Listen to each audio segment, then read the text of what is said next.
What is a deed of trust or a mortgage? Okay, there are two different items.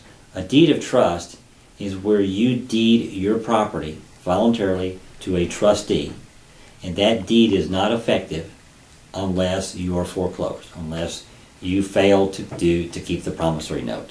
In Texas, it's called a non-judicial foreclosure, and I will defer to my Texas compatriots to go further in that. But essentially, if you fail to pay, you've already given a deed in trust, somebody holding it in trust, just like anything else you'd hold in trust. It's almost like an escrow.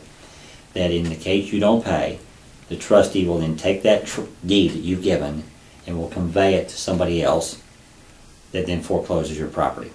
A mortgage, on the other hand, runs with the property, essentially in that it attaches like a lien.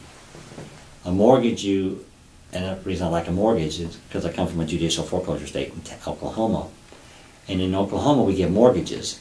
And mortgages are a lien on the property that then, if I don't pay, that mortgage comes in and says, goes against the property and says, okay, I get to take back this property to satisfy this mortgage in this particular amount. So in a bankruptcy setting, in fact, we used to have the old things in Oklahoma, mortgage, motion to lift automatic stay, and seek to have the property abandoned from bankruptcy. Well, the reason you need the abandonment from bankruptcy is because the real estate is part of the bankruptcy.